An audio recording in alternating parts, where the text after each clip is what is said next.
तर बीडमध्ये काढण्यात येत असलेल्या मोर्चावरनं जरांगेंनी घणाघाती टीका केली। जाणीवपूर्वक मराठा ओबीसी वाद पेटवण्याचा प्रयत्न सुरू असल्याचा आरोप त्यांनी केला। आमच्या नादी लागू नका असा इशाराही त्यांनी दिला। भुजबळांना परत जेलमध्ये जावं लागू नये म्हणून ते ओबीसीचा वापर करत असल्याचा आरोपही जरांगेंनी केला। लोकशाहीत प्रत्येकाला अधिकार आहे मोर्चे काढण्याचा, सभा घेण्याचा, आंदोलन करण्याचा।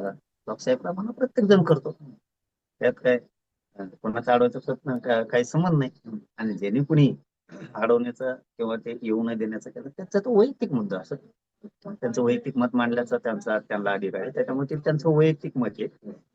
आणि अडवायला त्याला काहीच नाही। जर मराठ्यांनी ठरवलं असतं येऊ द्यायचं नाही बीडमध्ये, तर बीडच काय तर राज्यात बी पाय ठेवू जाणार नाही त्याला, असं असं आम्ही सांगितलं होतं। त्याचा काय दबाव, त्याला जेलमध्ये जाऊ नये म्हणून ते ओबीसीचा फायदा घ्यायला लागले, कारण ते जामिनावर बाहेर आहे, जेलमध्ये जाणार आहे ते पुन्हा।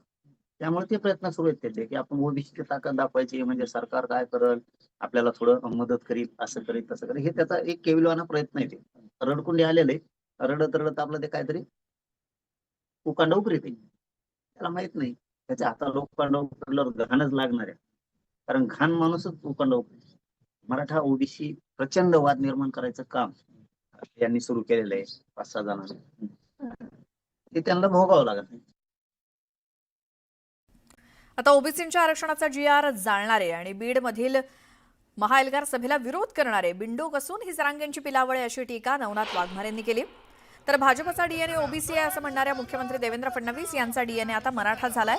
आगामी स्थानिक स्वराज्य संस्थांच्या निवडणुकीत महायुतीच्या उमेदवाराला धक्का देण्याचा निर्धार नवनाथ वाघमारे यांनी बोलून दाखवला।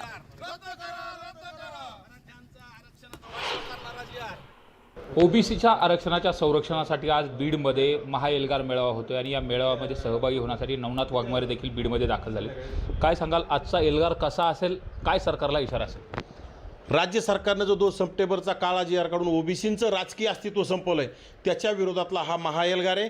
आणि हा एल्गार नागपूरमध्ये झाला, अनेक ठिकाणी आम्ही सुद्धा लक्ष्मण हाके असेल, मी असेल, अनेक ठिकाणी मोर्चे मेळावे, लाखोंचे मोर्चे आमचे झाले आणि त्यातूनच आता हा बीडचा आजचा 17 ऑक्टोबरचा महाएल्गार मेळावा होतोय। 29 तारखेला नांदेडला होतोय, कारण की ओबीसींचं राजकीय अस्तित्व संपत असताना ओबीसी आता शांत बसू शकत नाही, कारण की गेल्या अनेक वर्षापासून 1994 पासून ओबीसींना 27% जे मंडल आयोगाच्या शिफारशीनुसार आरक्षण मिळत होतं आणि त्यामध्ये 56,000 ज्या ओबीसींसाठी राखीव जागा ह्या जर संपत असतील तर ओबीसी समाज आता शांत बसू शकत नाही। ओबीसी समाज अस्वस्थ झालाय आणि ओबीसी समाजाने हा एल्गार खांद्यावर घेतलेला आहे। ओबीसी समाज एकवटला, ओबीसी समाज स्वयंस्फूर्तीने त्या एल्गारामध्ये सहभागी होतोय आणि आम्ही फक्त निमित्त मात्र आहोत। आम्ही ओबीसींची भाषा बोलतोय म्हणून ओबीसी एकवटतोय, परंतु हे राज्य सरकार जोपर्यंत हा काळा जी.आर रद्द करत नाही तोपर्यंत जिल्ह्यात एल्गार झालेले तुम्हाला पाहायला मिळतील। मात्र आज या मोर्चामध्ये छगन भुजबळ हे या एल्गार मेळाव्यामध्ये छगन भुजबळ यांची प्रमुख उपस्थिती, मात्र कुठेतरी धनंजय मुंडे देखील या मेळाव्यात सहभागी होत आहेत।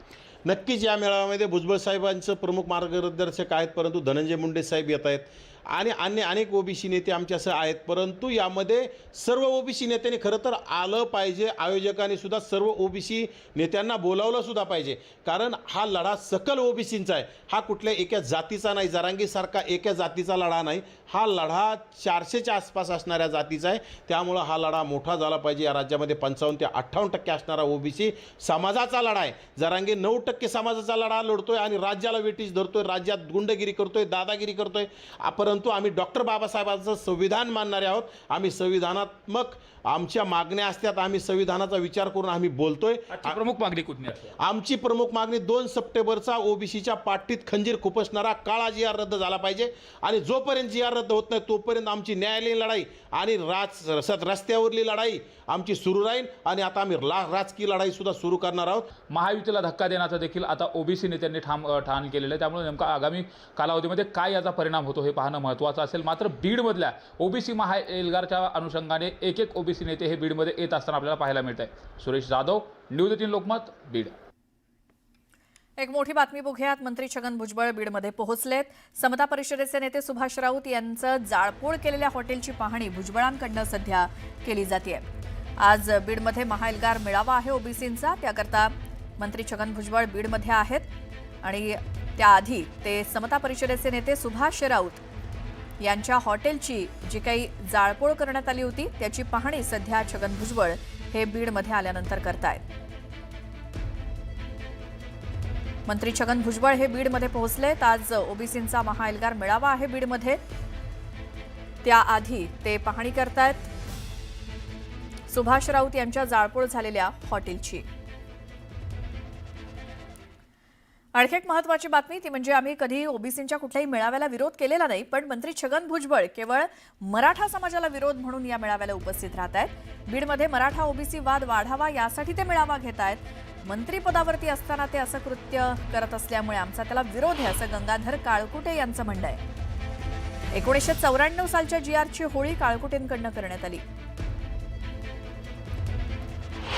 महाराष्ट्राला सांगणे की आमचा या मेळाव्याला विरोध नाही, ओबीसी बांधवाच्या या आंदोलनाला विरोध नाही, पण मंत्री भुजबळ जे इथं मंत्रिपदाची झूल पांघरून येत आहेत आणि इथं मराठा आणि ओबीसी वाद लावायचा, ओबीसीचा नेता होण्याची स्पर्धा काही 2-3 जातीचे नेत्यात, फक्त समाजात नाही, 2-3 जातीचे नेते, त्यांच्यात कोण ओबीसीचा नेता व्हायचं आहे त्याच्यासाठी अंतर्गत स्पर्धा आहे. हाके वाघमारे जरा पुढे गेलेत निघून बऱ्याच गोष्टीत आणि मग तेच ओबीसी नेते होतेत काय, म्हणून आता भुजबळांनी सुद्धा यात उडी घेतली आणि ते आता मंत्रिपदावर असून इथं येऊन मराठ्याला विरोध करतायत.